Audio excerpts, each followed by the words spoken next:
today's lecture.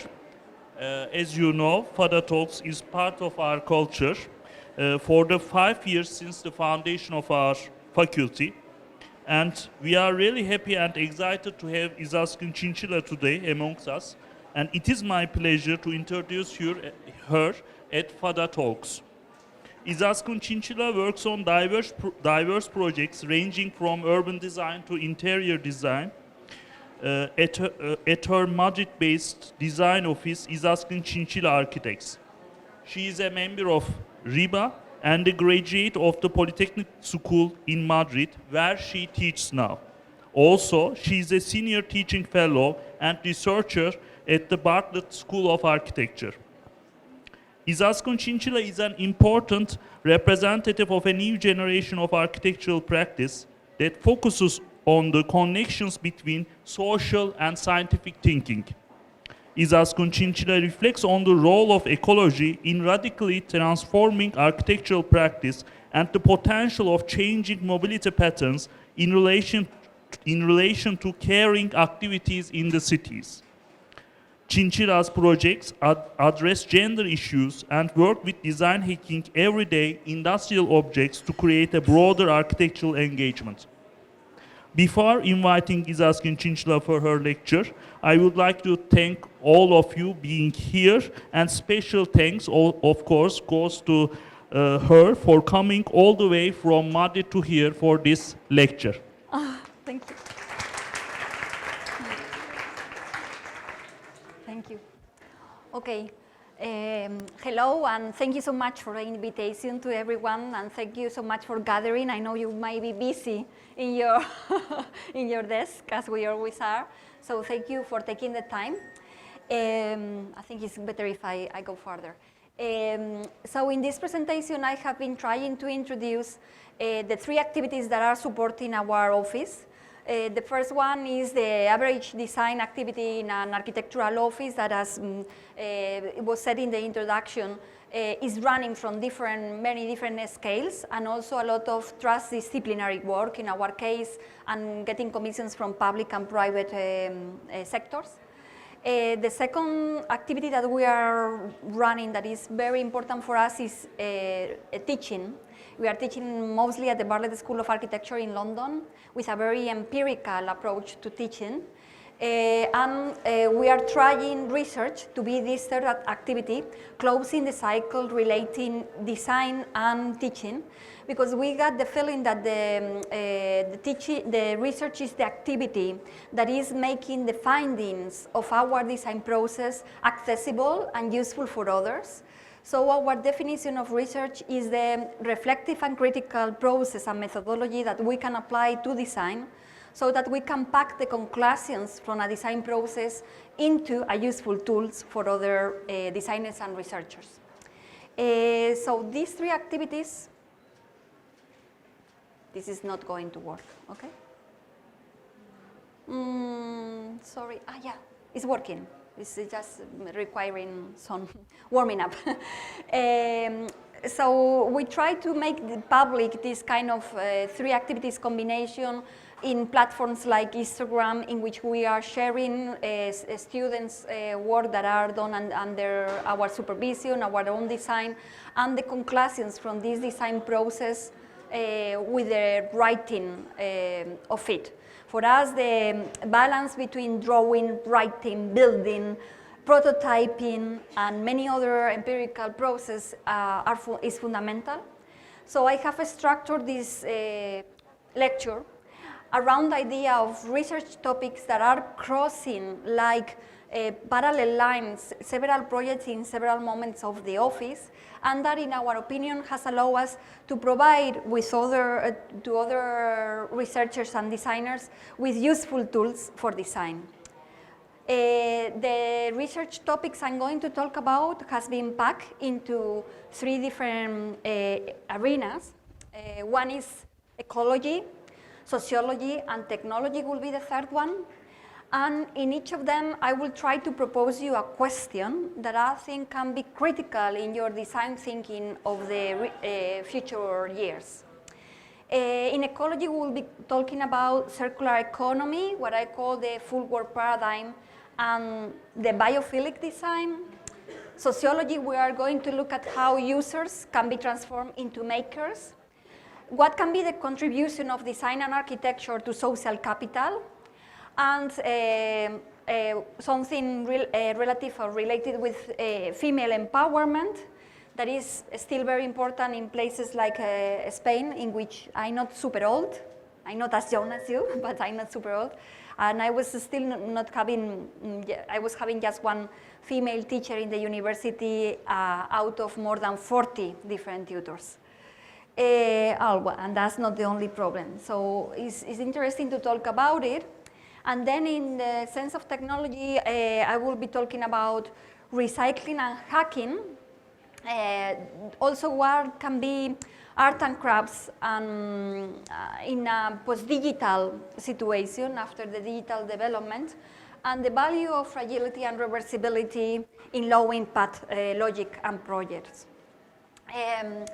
The research question I have prepared have been connected with a design exercise so that you will see the relationship that we try to establish between the writing and the actual drawing, design, and building, and how we can connect this not only for our personal private experience in the office, but for wider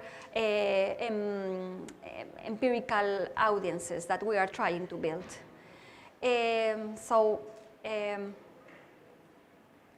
Okay. For ecology, the first question I wanted to bring is how much the acceptance of circular economy is changing the architectural design protocol. Our feeling is that circular economy is challenging for architects, not because it is requiring recycled material to be used, but because it's deeply changing the methodology we are used for our education and for our awards, magazines, and digital communication. And it's changing it in a radical way. For example, in projects like this one, that we were applying this logic of circular economy together with the clients that we had, our role as architects was not starting by sketching or drawing abstract and intuitive idea. We were starting to work with elements like security fences that were property of the council we were working for, and then seeing with this particular piece what we could do. So instead of starting drawing and sketching intuitive elements and abstract ones, we were starting with a material component that is absolutely defined. Second thing we have to do in projects like this is, for example, negotiating what is going to happen after the infrastructure or the design is dismantled. So we have to plan ahead, even before starting the design, how we can articulate donations, how we can articulate connections and networking with other institutions. So if you think about it, this kind of circular economy logic makes you or takes you to a completely different design track. This is the project that we did for Madrid Council and Madrid region in an important tourist fair that is happening every January in Madrid, and this was for the 2018. And in this particular moment, we did our whole research on why the city of Madrid is appreciated by most travelers, visitors, and people, foreign workers in Europe, as one of the most welcoming in the European context, and not being as beautiful as Barcelona, Paris, or Vienna, definitely. Probably not beautiful as Istanbul either. But having particular physical and syntactic characteristics in terms of space syntax that is making a contribution to this idea of the welcoming city. So after studying different scenarios that you will see in Madrid, we came to the conclusion that there were several things that was making Madrid a welcoming city. One is the presence of squares that are articulated in the public space and in which the possibility of social engagement is much bigger. The second one was the permeability between the public and the private space. You will see how the pavilion resembles this from the city. So that there is something that is called topological depth. You can see what happens inside of the houses, inside of the offices from the public space. And the third, there is activity, constant activity in the public level, in the street, as is happening in Istanbul in so many places, animated sometimes by formal activity or combined with informal one.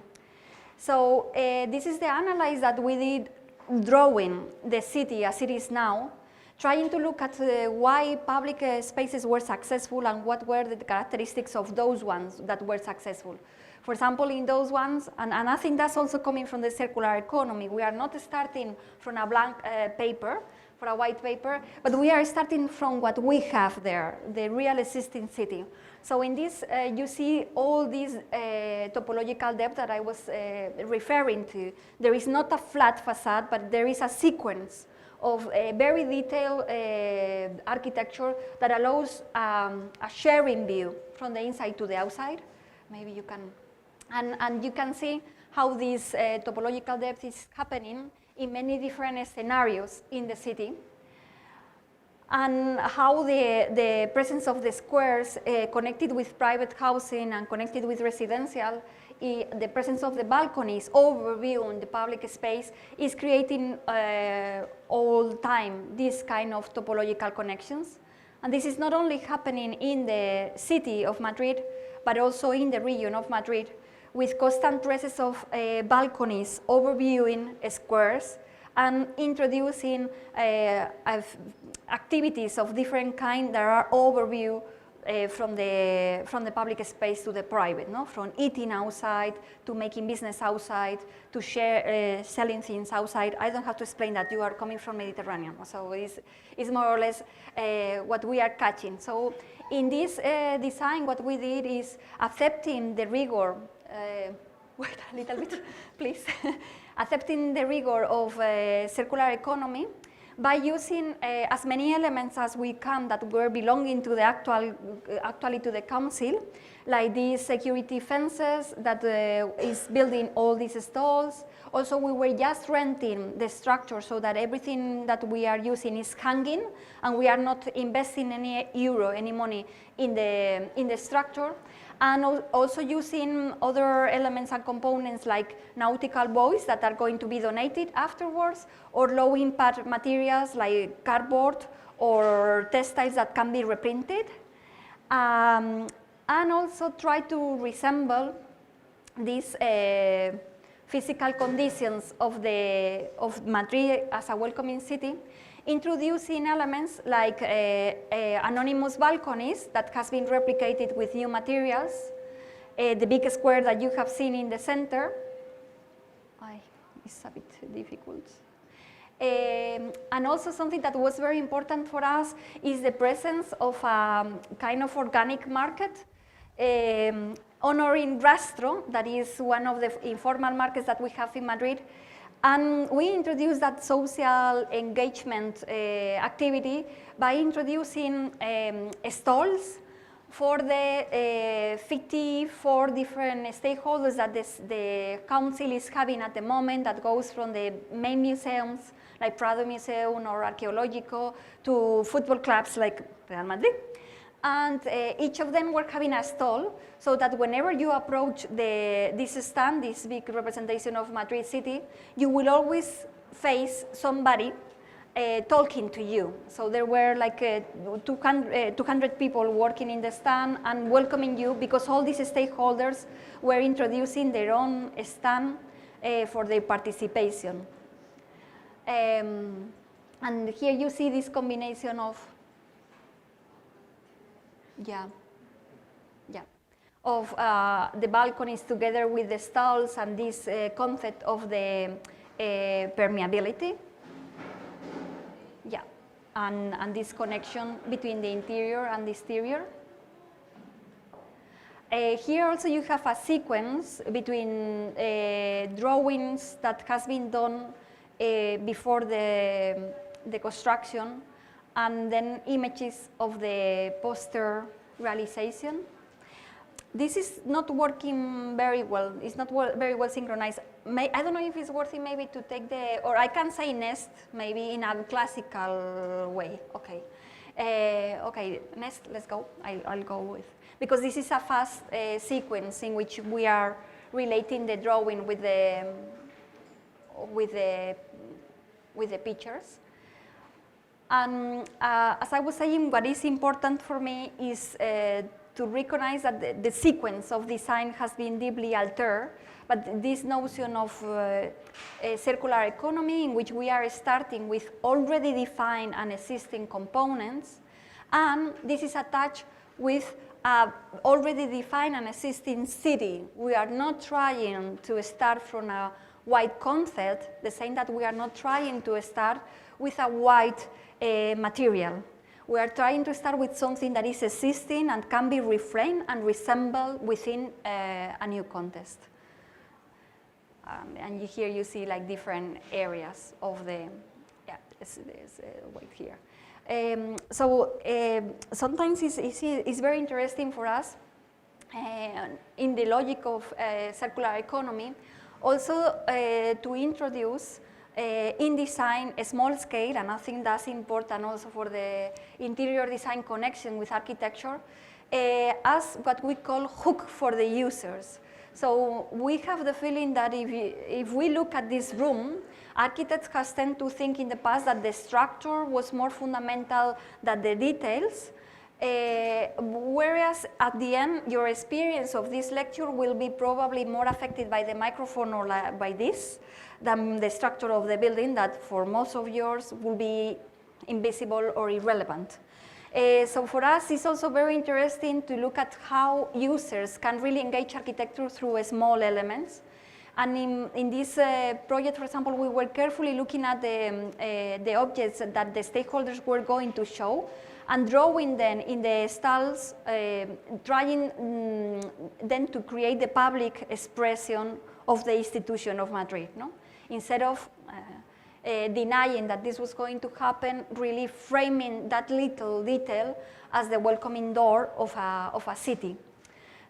For us, small details have a very important political and philosophical relevance that I will talk about later. No? And you see here how the 3D design is starting from very early, because precisely the components we are working with are quite defined. And these connections between the light materials, the permanent materials, the hanging, the graphics.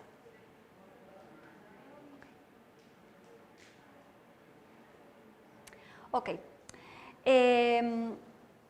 One other research questions that I have wrote and I would like to research with you is the idea that architecture has to deal with what is called in economy, especially the full work paradigm.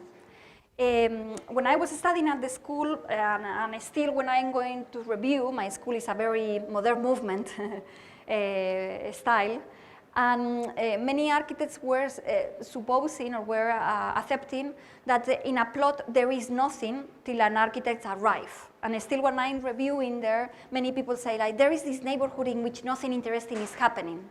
And in the neighborhood, there are families going to school every day. There are a lot of institutions working, residential situations and stories that are crazy and amazing and very, very relevant.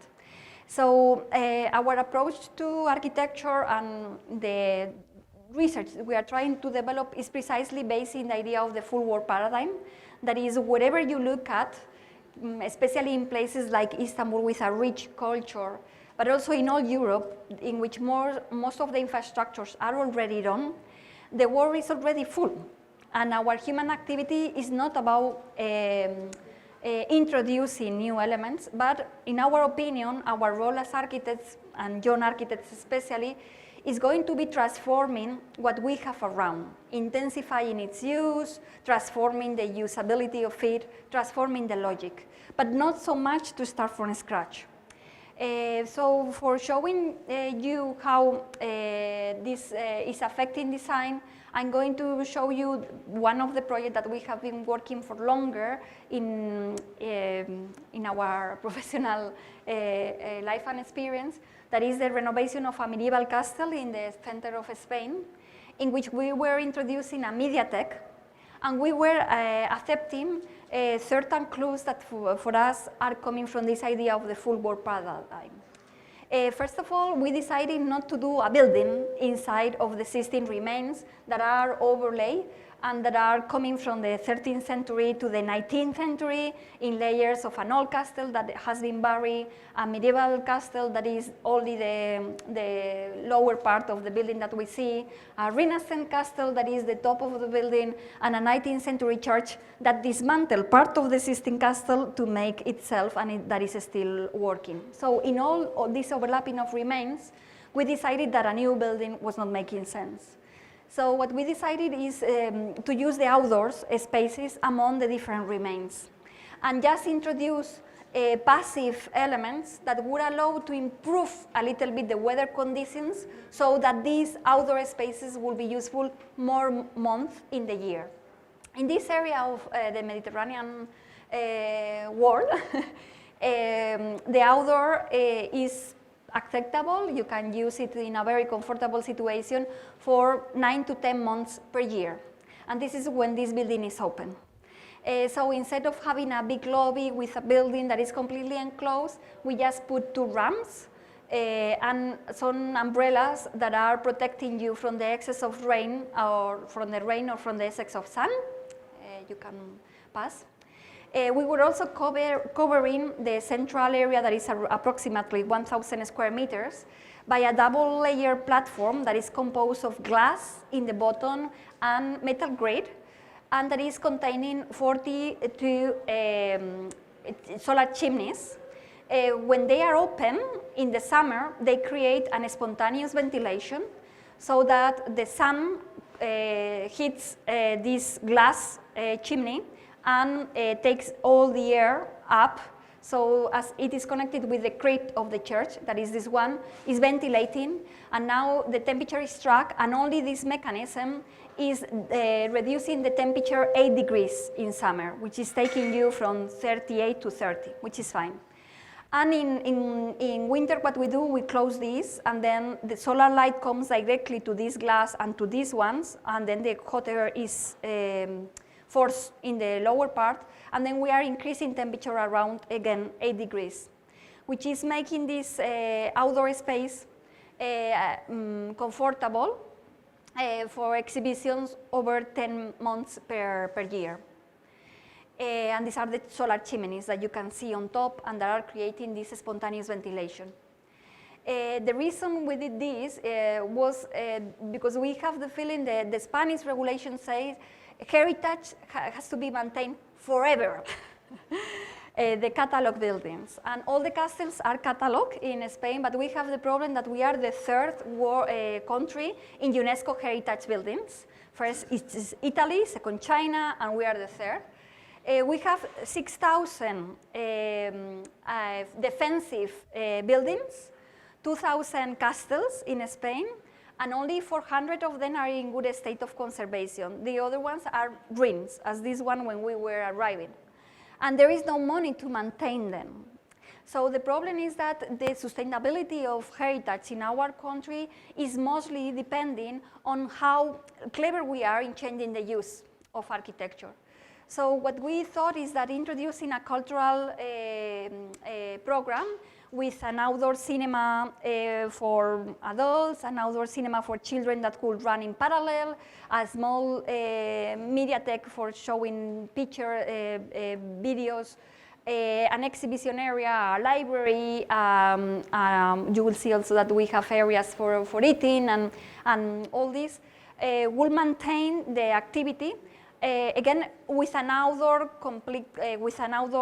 program, and in fact, at the moment, the building has been open 1 year, 2 years, and it's very interesting because it's self-maintained. It's 3 people working there, and it's only maintained with the incomes from the cultural program and the entrances. So for that, it was super important to balance the economy of the invoices that you have to pay monthly, because this building is going to be maintained by the local council, whereas the first investment was done by the central government. Also, it was very important for us to accept in this idea of the full work paradigm that our architecture is going to be run one day, and we are going to make mistakes, and the heritage has to be maintained forever, so the necessities are going to be shifting to other directions. So we accept the condition of doing an architecture that is fully dismantleable, that you can easily dismantle, and that was taking us to a composition of very small light elements that are never welded, they are always screwed, and that allow us to dismantle the intervention afterwards. And also it was taking us to this kind of light furniture scale, in which more than doing a new building, what we are doing is introducing wallways and connections that allow you to go through all the remains, establishing differences in the itinerary between different periods of history. Also, the idea of the full board paradigm is well understood or well explained in this panorama terrace, in which we were trying to establish relationship between the view, that is a very wide view, and the floor, introducing these manhole elements donated by villages and cities that has had a relationship with the castle, historical relationship, and they are ordered in the same direction that the other cities, so that you can see the donated manhole and then the villages where they are, and also you have vegetation samples to understand the landscape that you have around. So the idea is that the new architecture is helping you understanding then a historical network that is around you. And in terms of ecology, I wanted to introduce also the idea of how we are trying to go in research beyond the idea of biophilic design. Again, when we were studying in the architecture, we were not having any single subject, maybe here you are more lucky, about anything that has to do with perception. So we have a lot of subjects in the tools that the architects are usually or historically using. So we were having classes about geometry, proportions, history, aesthetics, and all this. But not a single clue, not a single look at the perception of what we do. So we were not having anything about psychology, psychology of perception, sociology, or any kind of background of what happens after the space is designed and it has been used. So this has, in our opinion, made architects, and we are not an exception, made a lot of mistakes because we assume things that are happening different. So we have the feeling that biophilic design, this investigation on how we appreciate the space, the materiality, or the approach to material culture with our bodies, both our personal bodies and also our communal body, the body that is having the characteristic of our SPC, our human conditions, and really realizing and detailing how we feel in the space is really important. It's a new opportunity to introduce science, psychology, and cultural studies, because we all have different bodies, different backgrounds, different ages. So in different spaces, also in the research we are doing, we are trying to investigate about what we call an integral vision of comfort. This is a very small interior design project for a pop-up in which we were asked to transform the our horrible house in an underground level into a lecture hall. And we were trying to look at how the space, when you enter in the beginning, it was dark, humid, it was not very nice. So we said, okay, let's make it comfortable. So the first thing we did was a huge investigation about acoustics, introducing a pop-up ceiling that is composed of acoustic absorbent materials, quite cheap ones, textiles, paper, and vegetation, as you will see. And studying carefully the geometry, we get to have two effects. Also, you see here the vegetation and the combination of material. The first effect is what is called the acoustic transparency, so that with our microphone, we were able to make possible to give a lecture in this space, because this transparency, this absorbency of these materials, and also you see the materials of the chairs, make it disappear all the secondary waves and the third wave that is coming from the rebounding on the walls. And also the other effect was what is called the acoustic intimacy. That's when there was an event in this space because of the tessellation of this, and this is something that you can measure and approximate with 3D models. You were only listening to those people that were closer to you. This acoustic comfort and acoustic performance was combined with other kind of material characteristics that are usually not visual, therefore they have not been explored so much by the way in which we draw architecture and in the way in which we build, and therefore in the way in which we lay out the architecture. That is the softness of some materials, so that you see that we were preferably using materials that were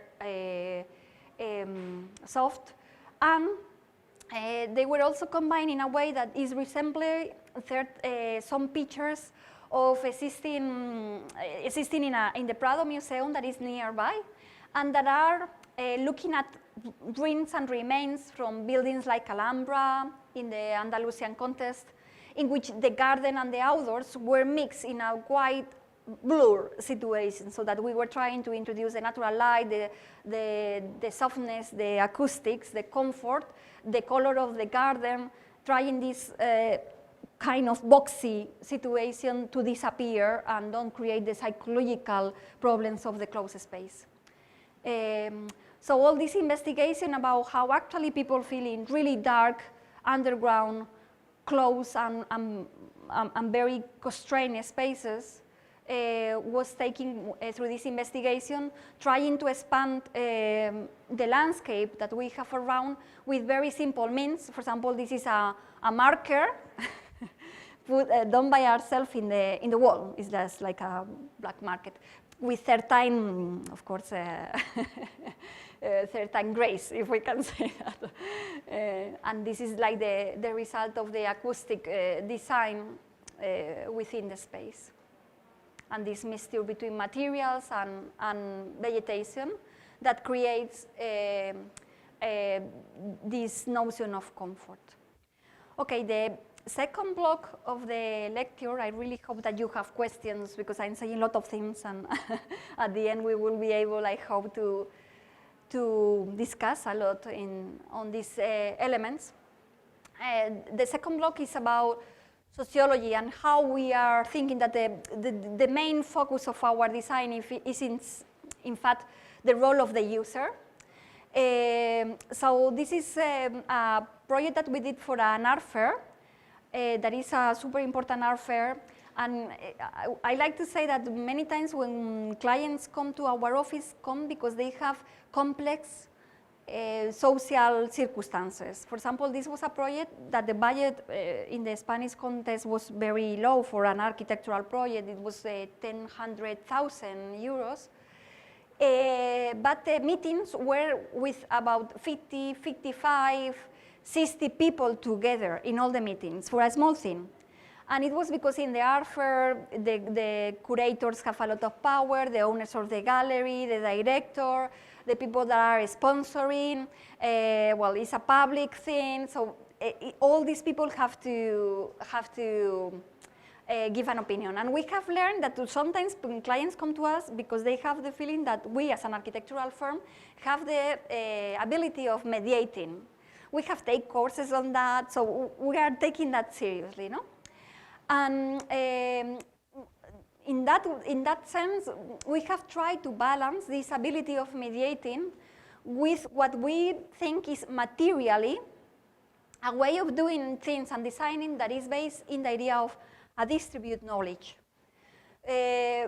We think that the architecture that we do is not coming from one scheme, so that the structural element is following an idea, and then the coherence of our architecture comes from the application of that main idea into the smaller things.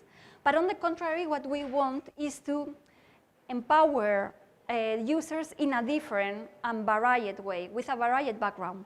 So it's precisely about multiplicity. It's about engaging with objects. It's about engaging with objects in many different ways. So for this project, we thought that precisely segmentation, fragmentation, tessellation was going to be key. We were going to talk to 55 different persons in every conversation, so let's arrange around us a subdivided notion of materiality that would allow all these different agents to engage with architecture differently. Example, instead of introducing a table, we were designing a table made out of chopping boards, so that instead of one piece of furniture, we were having a lot of chopping boards. Everybody could choose hers or his favorite.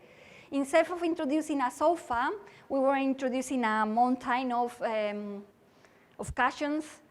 So again, everybody could grab the favorite, could create their own space, could customize a little bit. Also the sociology around, it could be a big group, it could be a small group, it could be two people, it could be lying in a corner, they could be all together, they could make the objective of the project is making people feel in three levels that I will explain, that they can be the makers of the space. The first level is this idea of the fragmentation. I can find my corner, I can make my cushions group, I can take let's say I can reassemble the space. The second is the use of recycled materials. We were mainly using wood frames that are discarded. And we were also using a lot of ladders, wood ladders, that are recycled from home to do self-standing structures that allow us to replicate the notion of a screen, like the Chinese screen, no? So that users are feeling like makers because they can choose their own space, because they have around a lot of recycled materials, making them feel this thing that I'm around to throw away could have a second life. And also because in terms of the aesthetic inspiration of the space, we were trying to look at places in the world that can be in the memory of, if there is a difference from the older generation in Spain and the young generation, is the amount of trips that has happened. And we were looking at places in the world in which eating outside was still a way of negotiating. So again, bringing the public dimension into this space. So we were looking at Istanbul. We were looking at also Dublin. Well, all these areas is inspired in Syria and Turkey, spaces in which the outdoor, sorry, because I'm saying this here, and probably you are not going to feel identified, but is inspiring all this idea of the Kasbah, of the chilling out in the outdoors, whereas other spaces, you see here the carpets, and also it was very interesting how the food was introduced, because it was only tapas, and they were served 360 degrees, so you could grab your food and take it to the center without queuing and without money, which was very interesting. And all this space was inspired in this kind of Arabic background that we have also in Spain as a precious heritage.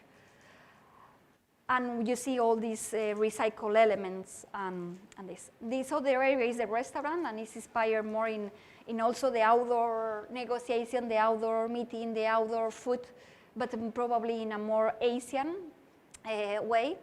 And you see the environment is slightly different, but these principles of recycled materials and fragmentation of the elements are still there. And so if you articulate the ways in which a user is feeling a maker, is because the fragmentation allows you to create your own space, because the recycled materials tells you you could do a second, you could introduce a second life in your environment.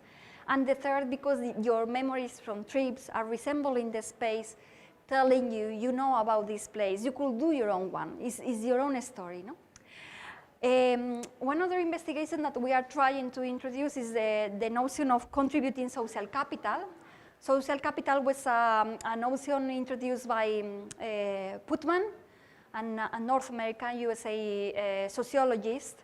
And what he was looking at is how bowling together, bowling in a team, something that looks so innocent in a way, was helping democracy. So he was looking at different states in the US, and he was looking at how those places in which people is bowling together are more likely to have civil associations. Those civil associations are making it easier to have a transparent relationship with public institutions, and then the public institutions are suffering less corruption and are working in a more efficient way. So what the social capital states is the more civil association that we can promote, the better the political and infrastructural conditions will work. There will be more transparency related in our own association and capacity to associate in things like going to soccer or embroidering together or sharing books from the library. So we, and I think that's important for the interior design program, that many times you listen these kind of things like size is not so important, and it's true. Small projects can be very meaningful project and can be very reflective for an office. And this is the case of a very small project that we did in London, in Camden Town, to promote children's biking to school. And we decided, okay, let's try to see how architecture can contribute to social capital in this project, no? So the first thing we did was creating these doll houses. They were models like this, done with the laser cut and hand painting, very delicate hand painting. And we were reproducing the 8 buildings in the area, in Somerstown, in Camden, that are catalog buildings, they are heritage. And we put them in front of the children, and we asked them, do you recognize these buildings? And we has been training an architectural school, so we were expecting things like, yes, it's a very dark building with a pitch roof, 2 towers, made out of a stone that is in the corner of this street with this street. The memories of the children were nothing related to that. They were not mentioning material ever. What is more surprising, they were not mentioning color, ever. None of them were saying this building that is yellow, or that has a striped blind, or that has big windows, nothing. They were not looking at material, they were not looking at color, they were not looking at shapes, they were not looking at geometry, none of the things we have been studying. What they were remembering, their own experience in the building, that's the only thing. It's the only thing that is recording in our brain. So, St. Mary Church was the place in which this child has been singing with his sound for first time in public. It's the first singing experience of the guy, and that's the building, it's nothing else. This is a coffee shop, and this girl was selecting this one because it's the place in which they are meeting with other friends and with other parents so after this experience of realizing in a first workshop, we were not expecting, that the memories was the only thing important, in the second workshop we asked them to draw their own memories in a kind of a stencil so that they could be put behind the models, so they see their memories associated to the model. Because the idea is to make these children navigate the city independently, using the architecture as a guiding technique.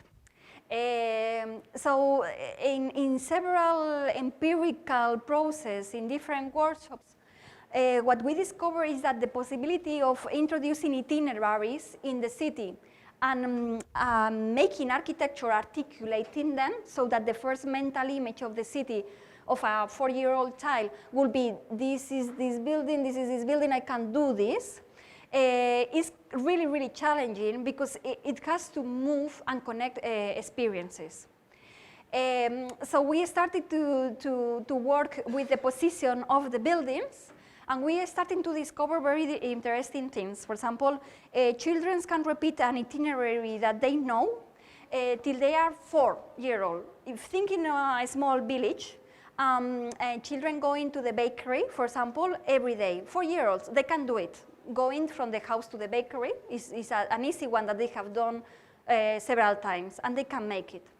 The average age in which children are allowed to go alone in the city in a place like London, like this, based on the questionnaires we did to the parents, is 14-year-old. So we lose a 10-year-old gap of cognitive development that is fundamental in children because it's more than discover and that study, that the most effective development of the children's brain happens in the interaction with the context. Playing in a forest, playing in a situation. And we are losing this because our cities are not providing the security that we want to, that we have to provide. So our intention was, okay, let's take these architectural icons that they can recognize because of their experience.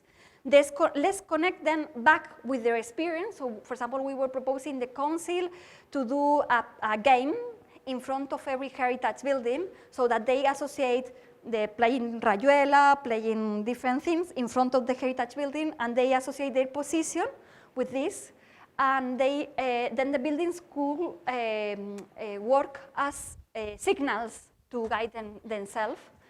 And the idea is that through all these different workshops, we were studying the possibility that these guiding conditions would allow them to navigate together in a group, biking together, sometimes with a monitor, but being able to reproduce the itinerary. And we also discovered fascinating things like the three-dimensional representation of elements anticipates a little bit the capacity of the children to structure the city is much more efficient than the two-dimensional mapping, and of course anticipate much more than the names of the streets. So there is a possibility that the heritage architecture could help building better mental maps, more able to guide navigation in early childhood. So we think that that's an interesting point because children could gather together to bike together to school because the architecture, when it's activated by games, by connections, by three-dimensional representations, can guide them together. Also about female empowerment, we are working in many different levels. Also, I come from I told you my background in the education. I was not having a lot of female references, but also in my country there are not a lot of practices that are run by women. So for me it has always been an issue that was there. And also we have the feeling that not only because of the conjunctural practice situation that hopefully will change very soon, but also for the intellectual background, there has been a lack of understanding of what we call the female legacy. It's not only us, it's more people looking at that. Naomi Short wrote a wonderful book called Reading in Detail, in which she was proposing that when the architecture, the arts, in capital letters, were opting for the sublime, big art is that is epic, that is abstract, that is going for this sublime feeling. There was a misleading position so that everything that is connected with everyday life is not so important. So detailing was not so important, how you cook, how you put the table, how you arrange flowers, how you make sure that the house is smelling good. That is not art anymore. The sublime is the only thing that we can look at. So we are trying to appreciate what is the female legacy in many different ways, from UNESCO, untouchable legacy that is contributing to catalog a lot of embroidery and female practices of the past, to, for example, in this kind of pop-up space, we are looking at the work of a couple of artists and trying to honor their looking at the world. No?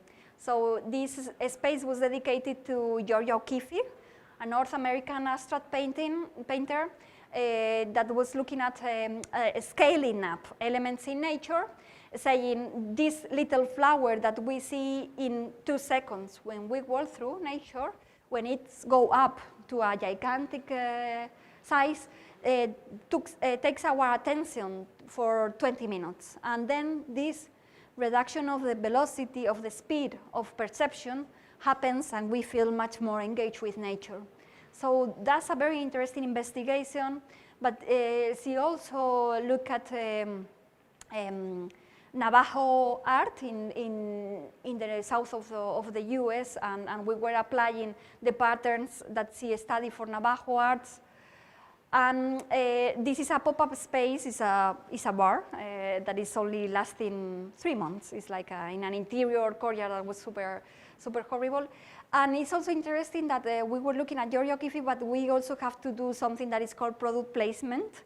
That is, we have some sponsors specifically for the textiles, for the floor, and we need to show the product. So we try to look at brands, and this is a very interesting pop-up opportunity because they allow us to select the brands we are working with.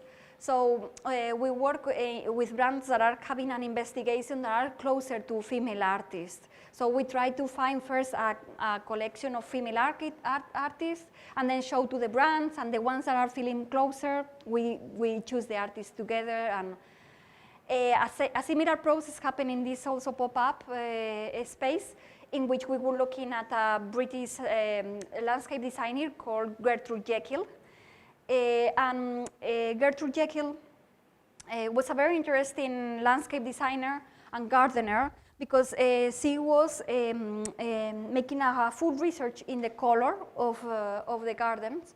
And what she was doing is opening the circle of color in a way that could reproduce the transition of seasons in the garden. So that potentially in an itinerary, in a Gertrude Jekyll garden, you can understand the transition of seasons in just 1 day, or if you come several days, you will get some other information about how the seasons are being transformed. What we did was applying the same combination of colors in couples to 68 lamps that are connected vertically in a staircase, making what Gertrude Jekyll was doing horizontally in a garden in a vertical transition that is going up. Also with a very interesting material that is a textile that is specialized in outdoor performance. So this is a textile that is not suffering from the sun impact and is having a beautiful combination of colors and patterns. Okay. And the last block I wanted to talk about is about a critical attitude towards technology. I'm going to go quite fast around this block, but just trying to introduce critical notions as recycling and hacking. This is a pavilion that we did in New York City. It's composed of 550 bicycle wheels, 350 umbrellas, 120 photographer tripods. It's a pop-up, and it's very interesting because the notion of recycling is not only related, or is not only challenging the material process, again, but it's also challenging our study of details. Again, it's not that we are starting with astral drawings, but we are starting with full detailed situations describing the problems that the recycled materials will have. How will they break? We call this system of designing failure modes. So what we do is assuming that everything is going to collapse, looking at the different ways in which it can collapse, and start looking at how we can do duplication, bracing and duplication of systems, redundancy, sorry, so that materials work because their function, their performance is always double. This was put together by the volunteers, 45 volunteers, and it was suffering 3 hurricanes in 4 months, and it was standing And the structural engineers were telling us we cannot study recycled materials because they are always harm. I mean, we cannot see how they are going to fail. So we convinced them of this notion of redundancy. So you see that there is an overbracing, there is what is called capacity design, that is reintroducing more strength in the joints. Also, you see the shapes are overstable. There is also a continuity in all the domes in the top. Also, there is this super strong link between elements, so that all elements are connected together. And also the details are thought in this redundant way. You see, like double bars and double bracing, double bars and capacity joints. And then it was stables. You see this is the capacity design. That is when you don't have a stiff material between, you can do stiff joints, reinforcing just the joint and focusing the rigidity of the structure in the performance of the joint. This is some drawings. And what is interesting also about this notion of upcycling, recycling element that has been discarded is that we were also looking at the social aspect of that. For example, this book was done, this brochure was done out of the prototype that we did in Murcia in Spain, in which we did a full-scale prototype, and we anticipate people what will be the experience they will have through the construction. So looking at this brochure, you will know what are the activities you're going to do and whether you will be learning AutoCAD or geometry or structural construction, joinery tools. And with all of these, people could take the decision to participate or not. Also, it's important that this is socially a very important land claim, because this island is only used 3 months per year for the public. The rest, 9 months, is just for the landing of the helicopter of the President of the United States of America when he visits New York, and it's closed to the public. So there is an important claim for this island to be open. It's only 3 kilometers away from Manhattan, which is very dense. And this is the aspect of all these combination of discarded material put together by volunteers with a highly redundant structural strategy that, as you see, is dense in each configuration, no? And this, you see like the panorama together with Manhattan. In this block, I will also mention something that for us is very important, that is what is the relevance of craftsmanship after the digital revolution. Our feeling is that we are living in a war that is going to lose jobs.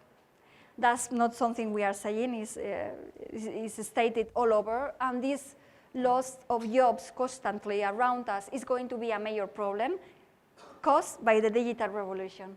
So we don't get why in our schools yet in the south of Europe, we have been said constantly precasting is great for architecture because it's faster and it makes the site construction demanding less people. Yeah, but we want more people, not less. So what we have decided is studying carefully what is the amount of budget that we dedicate to labor and reduce the price of the materials we are using and increase the labor, work with better craft, and work with more hours. And this is a small building in Gracia, in Barcelona, in which we convince the clients, because it's a co-working place, and we say this is a tribute to work, to how people work. And in Spain, we have amazing, amazing workers in construction field. It's not very industrialized. 95% of our companies in Spain are less than 3 workers, 95. But they are amazing. They are good in what they are. They are amazing brick builders, plaster, etc. So, for example, this floor is €8 per square meter, but it was horrible. But what we decided was to do a pattern, drop-in painting together with the painters in the place. It's a special painting that is not easy to remove. Or the handrail was embroidery by hand by a local artist together.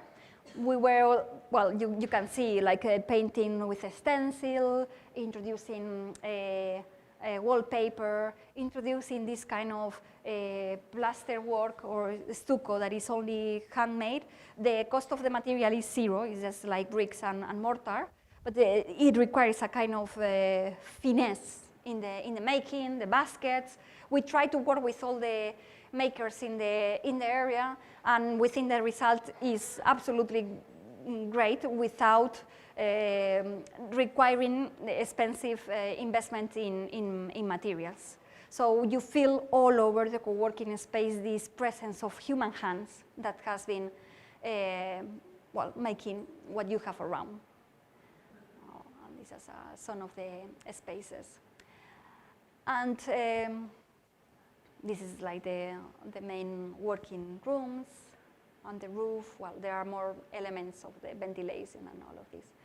And the last question that I wanted to share with you is how fragility and reversibility is part of our agenda. Instead of trying to escape from those conditions, we are looking directly to them, facing that, because we have the feeling that in terms of technology, this is an opportunity for decreasing the impact of our projects. So we are working a lot with materials that are super low price, super low weight, super low technological performance, like cardboards or many things. This is an exhibition that we did about craftsmanship in Galicia, that is in the north of Spain. It's a super beautiful place. And we were looking at John Ruskin's 7 Lamps of Architecture. And we were trying to look, because this book is very much about the relationship between architecture and craftsmanship, and we were looking at trying to see if the name that John Ruskin was giving to each lamp, that was usually a psychological name, the name of something that is a value of a person, like the sacrifice, the truth, the power, beauty, obedience, memory, or life. We were trying to see if the craftsmanship contemporary one was demanding a shift in this concept to a more public, more common one, more sociological one. So we shift from sacrifice to sustainability, truth to transparency, power to equity, beauty to culture, obedience to innovation, memory to identity, and life to ecology. And we try to work in these concepts in the 7 lamps that we designed. And what was very interesting is that we use the same technology that was used in these small objects to create these big domes with the same people and the same craftsmanship. Being critical with this notion of the big industry, the big prefabrication, the big companies being the ones that are useful for the architects. And looking a bit more, is the last one, no? Looking a bit more at precisely how the small fragile elements, fragile economies, fragile companies could be a good connection with what we are. And I think that's it. Thank you so much for the attention, and I hope you have questions. Thank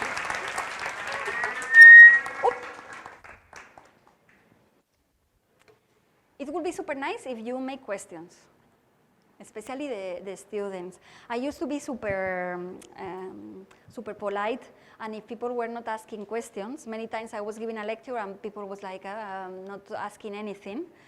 And I went to the hotel like, I don't know if they have liked it or not. Now I'm a bit more intrusive, and I always ask somebody with a green jumper to ask a question, whatever it is. So it's not many people with green jumper, but you are. So in order not to force one poor girl with a green jumper, let's try to to make questions. I'm sure you have something in mind, like something that you agree, disagree, you haven't understand. issues about, many times you ask questions about drawings, I don't know.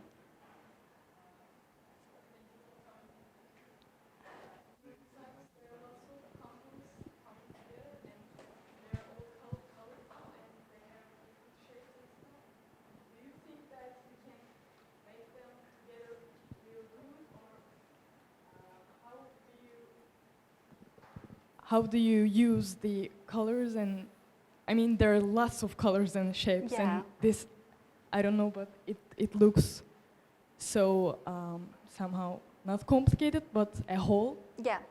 I think it's weird. It's not complicated. It looks like a whole, but when you go into details and look one by one, there's a lot. Yeah. No, you are totally right. And one of the questions we get more is, for example, about color. We get a lot of questions. It's easy to understand because the international dogma for architects at the moment is colorblind.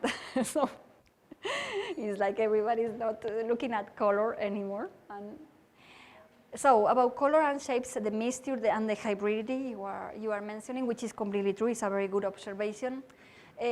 What we are trying to say is that at the end, perception, this investigation about biophilic design always refers our preference to nature. So, for example, with the New York Pavilion, we were trying to look at which would be the shape, because we were going to work with recycled material, cradle-to-cradle logic. We say, at least let's do a shape and a combination of colors that people can enjoy without feeling it's something crappy and like something rubbish. And we make a small questionnaire with 200 people. It wasn't very scientific. And we discovered that flower bouquets was something that feels nice for everybody. Same investigations have been done in biophilic design by psychologists, and they find that the presence of water, the presence of wood, the presence of organic material, the presence of natural light is universally appreciated as something nice. So we all, as a species, even people that are 4-year-old and that are coming from Russia, compared with people that are blind and are coming from Costa Rica and they are 65, we all appreciate that the sound of water, the presence of wood, the presence of organic alive material are nice. So in our particular investigation, and that's connected with the color codes, we try to look at the landscape and we try to replicate some of the conditions we see in landscape. Many times for selecting colors, what we do is take a picture of the landscape that was, for example, in the castle. We took several pictures of the landscape in the area in several seasons, and we choose the colors that are repeated more. So if you think about it, for example, when you look at a poppy flower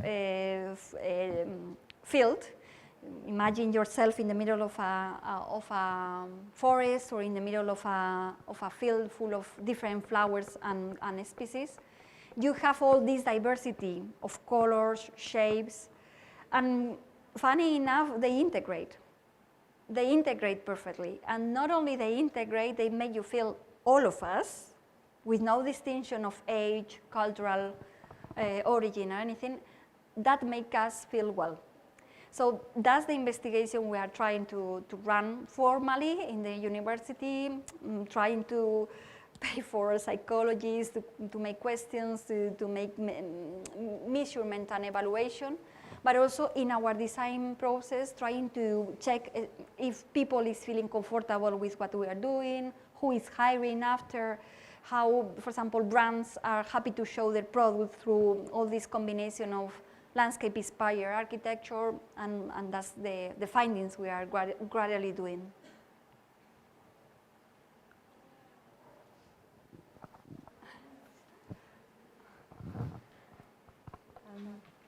My question will be on the gender aspects of your projects. So far we have viewed many projects about especially visually, outcome of the gender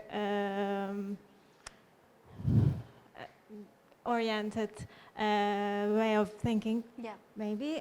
Do you have any tactics in the making process as well that break the dominancy of manhood, maybe?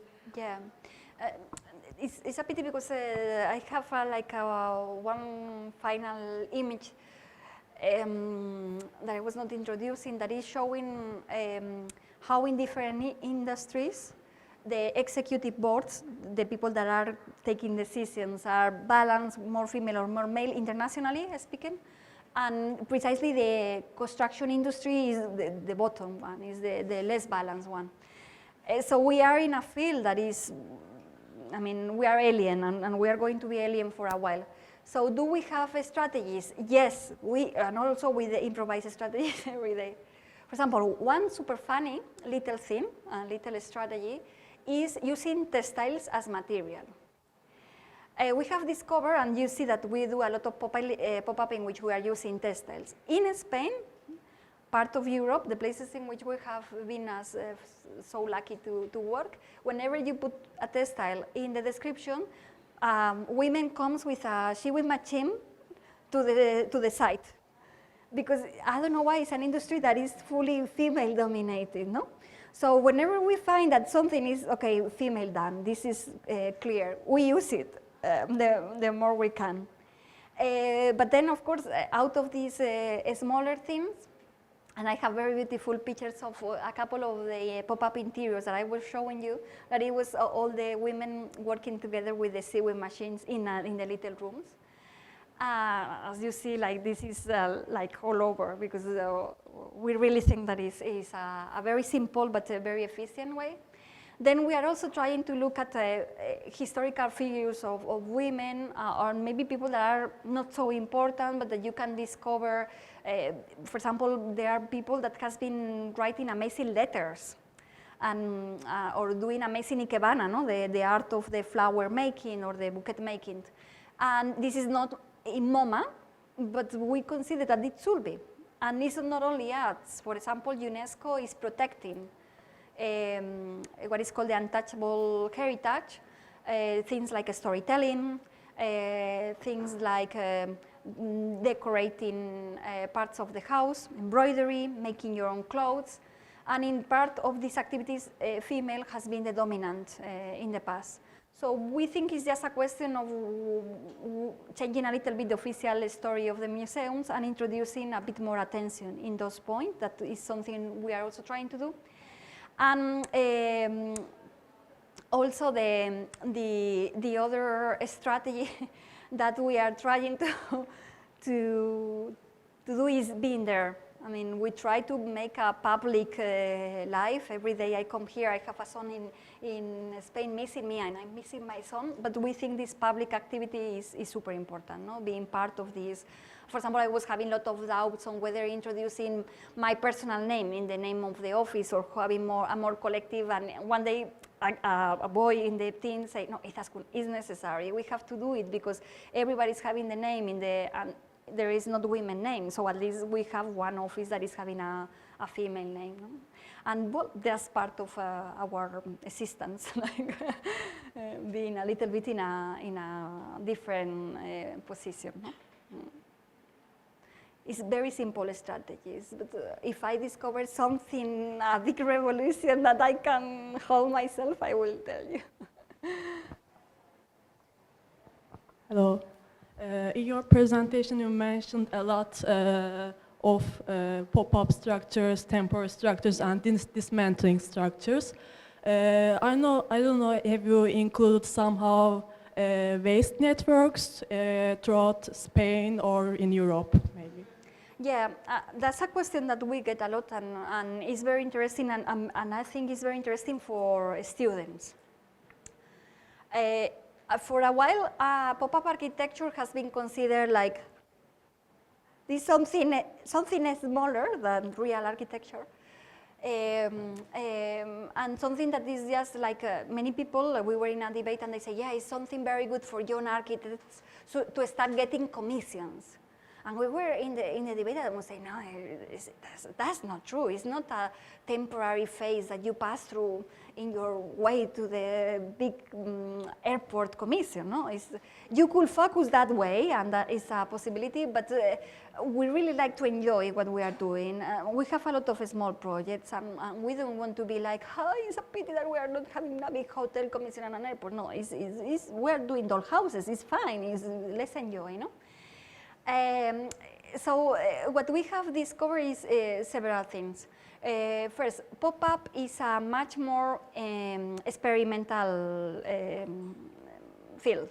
So brands that will doubt a lot in introducing a landscape color logic in their headquarters are completely happy to explore that for 3 months because they want to have a lot of communication impact. So it's more empirical, good thing. Second, it's much more reflected about temporality.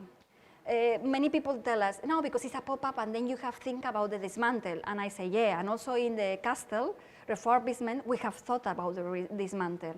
Because it's as important in a big building as it is in the pop-up. In the pop-up, it's going to happen in 3 months. And in this building, it will happen in 100 years. But this building, one day, won't be an architectural school. And this building one day will, even if it's an architectural school, the architectural schools will have changed.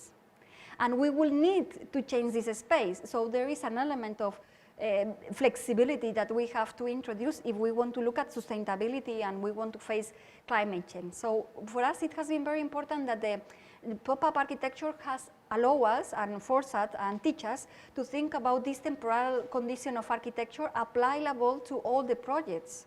And last for me is bringing you to ethics, the level that I think is important, that is considering more clearly the impact of what you do. Many times when we show architectural pop-up architecture, they say, yeah, but what are you going to do afterwards with the materials you have used? Because if it's sustainable, you have to do something. And then I ask the same question for the person that has presented a building, like, what are you going to do with the concrete that you have used? Because if you want to make it sustainable, it has to be, and they say, it's not the same. And I say, yeah, it's the same. It's only a question of the scale of time. So what is very interesting for us is that pop-up architecture has taught us that the impact of architecture is not happening now, it's not happening just now. It's happening also in a while. Before and after you design, you have an impact. It can be big in big bracket or small, but you have an impact. So you are responsible, not of each generation, but in the impact in the next one. And also this extends and expands to the territory. I can be using a material like a timber that is coming from Latin America and creating a problem there. So this expansion of our ethical background is very important, and I think is much more conscious in the pop-up. So for us, we are super happy making pop-up. We are super happy making architecture that is more permanent. But what we try is to learn from the two ways of practicing, and also bring the conclusions from one to the other and extend this ethical, critical vision to the other part of the architecture.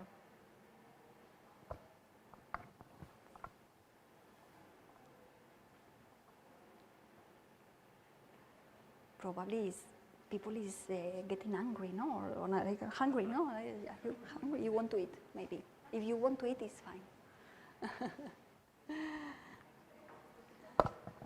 It's about the castle. Yeah. There was a technical section about the heating thing and reducing it. Yeah. Could you explain more about the materials used? Yeah. It's a bit difficult. Thank you so much. Otherwise, it's because it was interesting because it really, you said it decreases the heat by 8 degrees, so it is calculated, I think. No. Or we were unable to calculate in advance. That's a quite beautiful. When you said 8 degrees, so it's like precise. But that's because we have measured once it has been built. We have a temperature, how you say, thermometer? Measure. And for example, is under it inhabited also? Is it interior under the structure? Yeah, if you go to the next picture, this is the picture from the underneath level.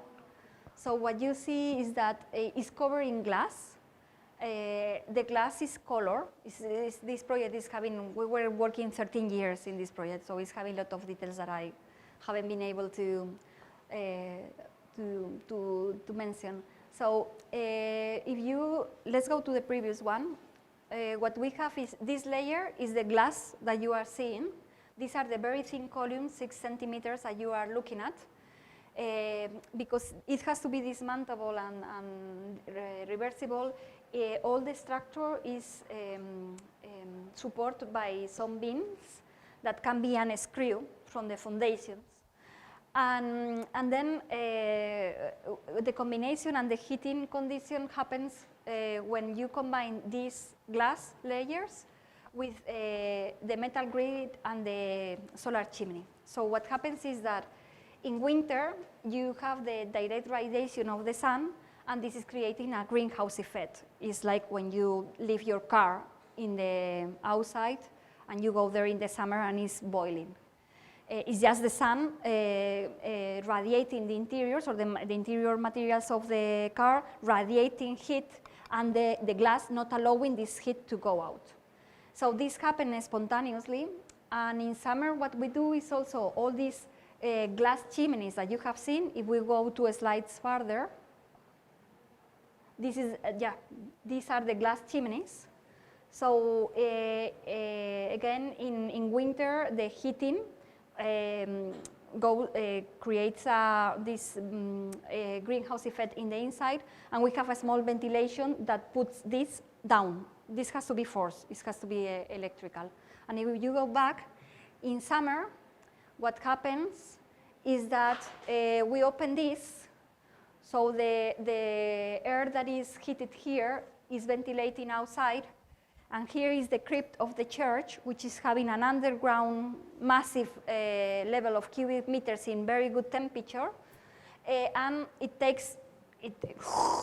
absorbs the air, the hot air goes up, and then it brings the cold one spontaneously. So why we know it's 8 degrees?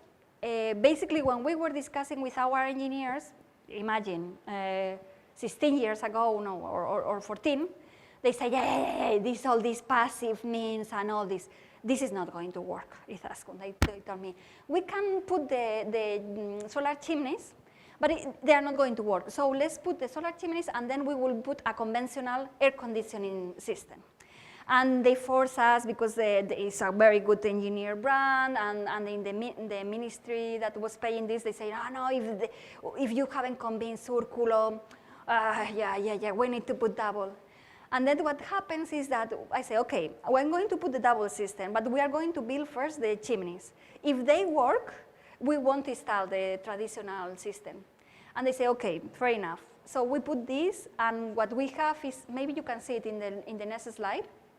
We have like a temperature measurement. It's somewhere in these columns. I think we cannot, it's in the left, in the right, we cannot see it. And then this is measuring the temperature, the one outside and one underneath, and it's 8 degrees less, maximum. Some days it's only 6 because it's not working always the same. It depends on the temperature of the previous day. It's having a certain inertia. And in winter is the opposite, it's 8 degrees more. So we say, okay, guys, the temperature and is monitored, is tracked in a software. So because we proved that, we were able to have a lift that was not in the original project. So if you go, I think it's previously, we were able to introduce this lift that you see, that is allowing handicapped people to go right to the top and the panorama terrace that we have seen in the last slide, because we spend the air conditioning money in that lift. And then it's great because it's the only fully accessible castle in Spain at the moment. And for most of the handicapped people, it's the first time they see a castle from the top. So it's a good investment because that was working. But we were unable to predict how it was going to work. I was just making some interviews with some experts, and they told me, we think it will work, and blah, blah, but we were unable to measure if it's going to be 2 degrees or 4 or 10, and this is more or less the bracket we have achieved.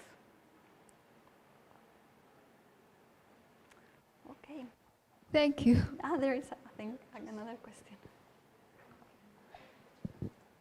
Thanks for being here and being in the field. I'm wondering your design process, because your designs are difficult to sense for a while, because you cannot only draw a plan and then understand what you are experiencing here.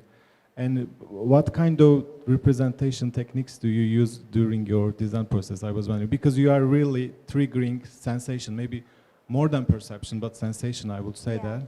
And it's a kind of elemental design that different elements come together and different ways of tectonics, let's say, and creating its own aesthetics. It's a kind of a journey or a process that you may not maybe project the final product. So that how do you design these projects? Yeah, I mean, the process is not exactly the same for all of them, but there are some, I think I can mention at least some important differences from other design processes that I know. First, and this is something that is so shocking sometimes for a lot of people, we draw 3D from the very beginning. I mean, the very first day of a project. Very first day. Even sometimes when imagine this kind of situation in which I have been more busy and we have to start and we don't really know what we are going to do, I always tell them, okay, let's draw something carefully. Like, for example, if we know that we might be using bicycle wheels or we might be using, because sometimes we start calling on the phone and seeing if we can get 500 of something for the price that we have. So once we know that we are going to have that material, we draw it carefully in a 3D. No, we are not using 2D. 2D happens next to check. To check is super important. And that's super horrible for most architects. In my country, in my university, they used to call renders or renders. That means horrible, no? To reflect that renders are all horrible. Well, we introduced texture and materials from the very first day. So it's like we are rendering the whole time. Of course, we try not to do horrible renders. We try. Sometimes I don't know if they are beautiful or not. But all the axonometric, we work a lot in the axonometric, and they are fully rendered. Everything is rendered. Because we think it's important that the material texture is appearing there. Then very important, when we want to go for something that is really challenging for us, we do mock-up and prototype. For example, with New York Pavilion, we knew we were out of our comfort zone. The engineers were feeling really unease.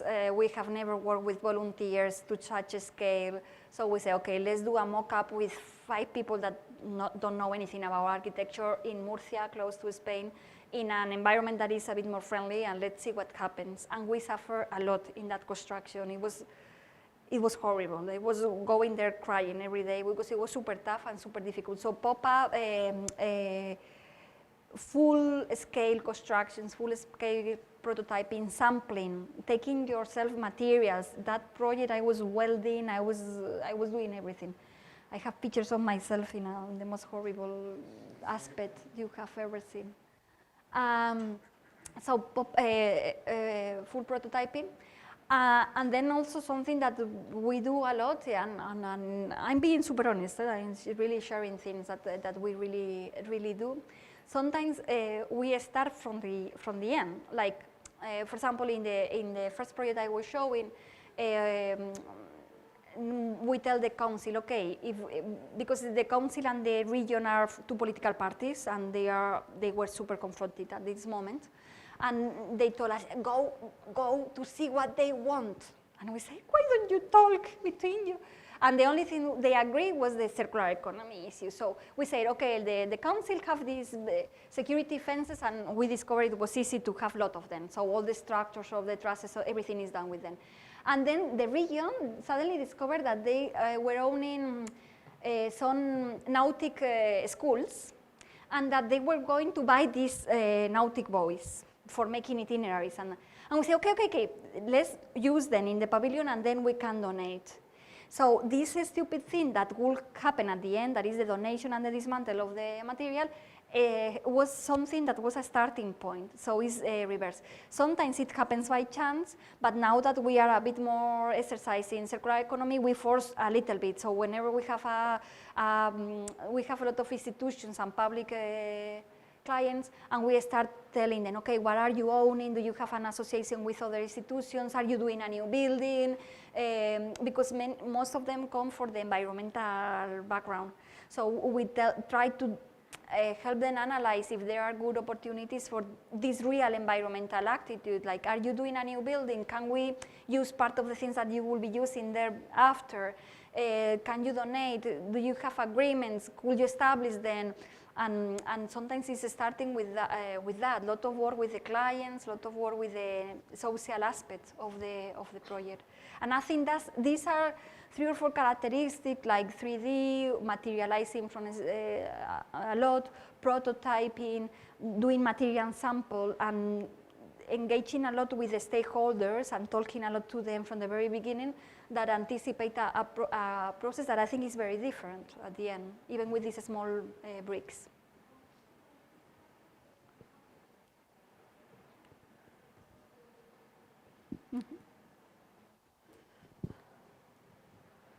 When I look at your selection, compilation, or repertoire of objects, reused objects, I sense, it's definitely there is an intention. It is not any object, but there is a selection project. It seems to be. So, what is your criteria? Is it a feeling? Is it do you have some strict criteria? It should be a bit structural. How you build your repertoire of reused objects? Yeah. Well. Sometimes it's more a chance that, like, for example, with the umbrellas in New York, it was very, very curious, because we were selecting the umbrellas because we thought it was going to be colorful, we wanted to do the flower bouquet, and we thought it was going to be super easy to find them. Our strategy at the beginning was to go to the lost and found in New York, thinking that a lot of umbrellas are lost and that we will be finding a lot of them. When we get to the place, we discover that lost and found in the US, as many things, are private contractors. So if you have a station, it's not property of the station. It's a private contractor. You hire the service, and then it's property of themselves. And most of the time, they do options afterwards. So either they are belonging, the umbrellas are them and themselves, or they do an option and they sell. But they can do whatever they want. So we get 0, not a single umbrella. So it was like, come on, this could not happen to us. It was because, for example, with the bicycle wheels, it was a lot of effort, but driving a van, we were going to all the workshops, and they were giving us all the bicycles that has been crashed. And it was taking 3 months to collect all of them, but it was fine. But umbrellas, 0, we didn't get anything.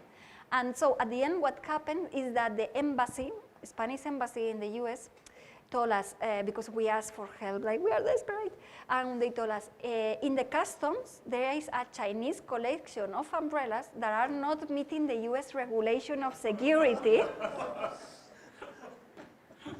It's the only chance, and that's the umbrellas that we have. I think we were able to recycle like 3. And it's umbrellas that were not meeting the US security. And some people told me, no, they are not really recycled. And I say, no, it's not really recycled. It's that they were super bad. I mean, whenever you try to only opening them, they were breaking.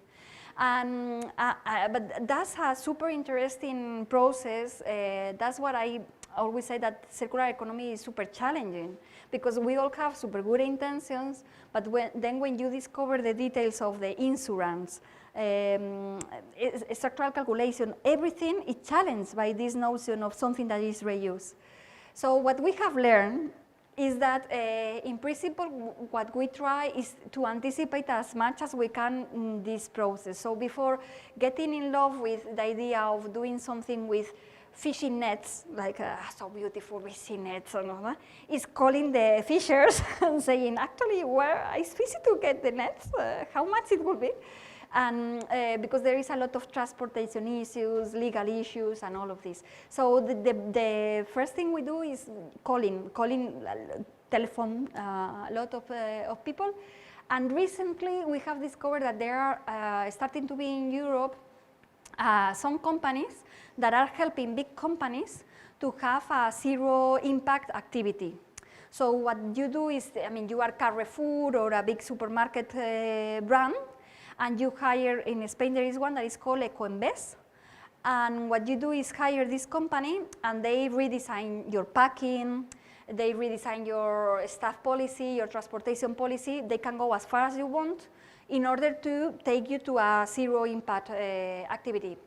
And we have discovered that this company is controlling much more materials than us, and we have established a kind of partnership, and whenever we want recycled materials, we ask them for advice. And it's working much better because they have access to bigger quantities, and we are starting to get also a network. So it depends a lot, the recycling, it depends a lot of establishing a network of people.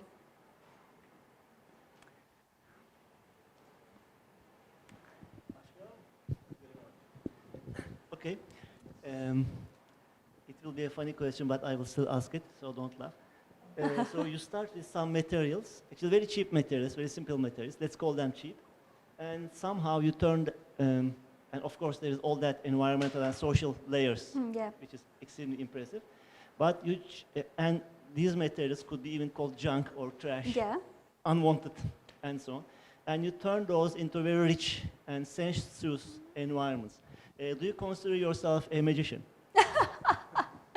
No, because then it wouldn't cost me any effort.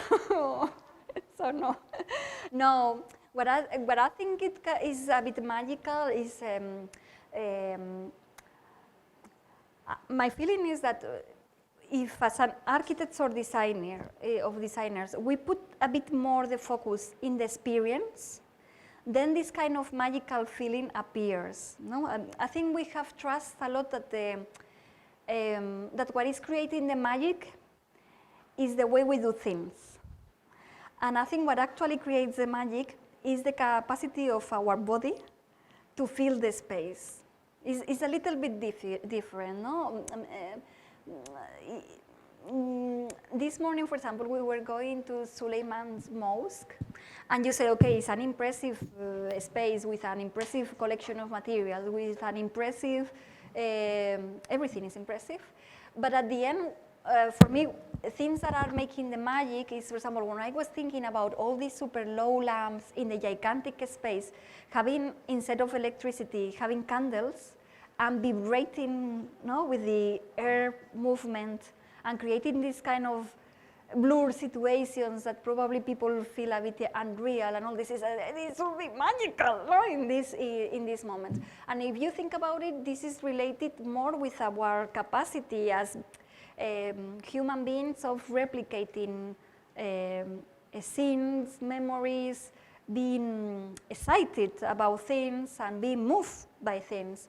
So I think what is important is that, I mean, if I want to maybe give a conclusion or try to push you in a certain direction that probably is not for everybody, but it can be a small finding, I think if we concentrate a bit more in how actually people is experiencing, I think we can discover that the magic comes from them. It's not us. I mean, we can provoke it, but it's because they have the capacity to feel the magic. And then you realize that, for example, having super expensive resources is not so important, because what is amazing is this capacity that we have.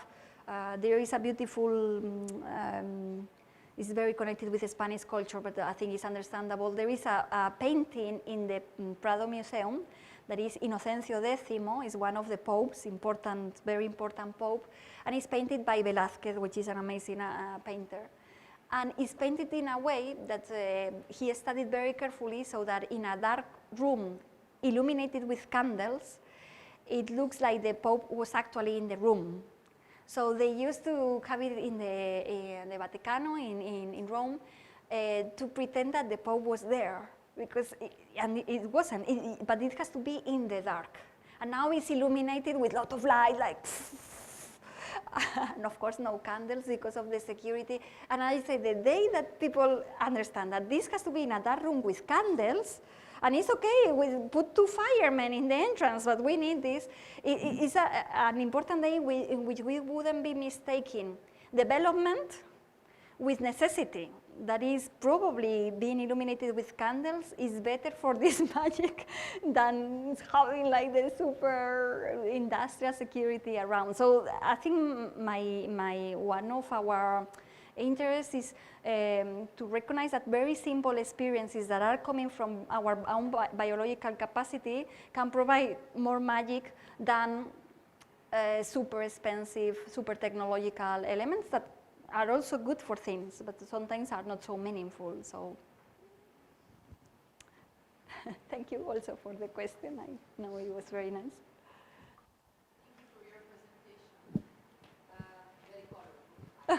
Yeah, it was. I want to ask you, 1 or 2 years ago, I guess, in Holland, for the first time, a house was built through a 3D printing. Yeah. I wonder how you put yourself and your beautiful project, the pop-up architecture, etc., in front of this reality that still is coming. Yeah. Let's say Yeah. how we should somehow deal with it. This is a kind of alternative, or what do you think about it? Yeah. The challenge, of course. Yeah, oh, absolutely. Yeah, people get quite surprised when they know how digital we are.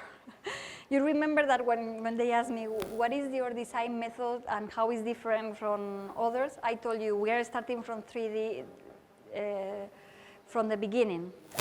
So for example, some of the companies that are our favorite companies to work for pop-ups are those people that are not requiring plans and sections because they can share a 3D. We have a company in Madrid. Originally they were doing scenarios, stages for films, not for theater, for films, which is different. And what is great is that we can share the 3D file. So we share the 3D file directly. There is no drawings. We do a 3D and we share, and we are sharing real time. This looks like a super low definition of digital development, okay? This is a 3D field, but it changed radically everything. Because in Spain, I mentioned that most of the companies, 95%, are only having 3 workers, but you will be amazed of how many of them are having a CNC. It's almost everybody. So for me, digital revolution is absolutely a must, it's happening, but maybe my feeling is that it's not happening in the way in which universities are presenting. For example, For example, at the Bartlett School of Architecture, there is a program that is called BPro, that is the master program, and is including all the digital abilities, softwares. We have a 3D printer in every corner. Whenever I do this, I have a 3D printer, 10 of them. All the students, in my unit, we have 15 students, and we have 7 3D printers. It's like, we are surrounded, and we are using it a lot, including me, because I love making models, and it's great. And there is a lot of parametric investigation, algorithm, and Arduino investigation that is super developed. I agree with all of this. This is super necessary and super great, but I think the image of digital architecture is that one. When I go outside of the university, what I find is a small company of 3 people that are amazing carpenters, amazing, super traditional, good carpenters that has a CNC machine and one guy that is able to deal with a 3D. And this is my digital revolution every day. That is, the concept of what you can do is completely different. You can connect your drawing directly with the cutting machine. You can allow them to cut before they know what is going to be the result. You can define the piece and then create a system that is open. You can do many things with this technology, but it's not having the aspect of the parametric design.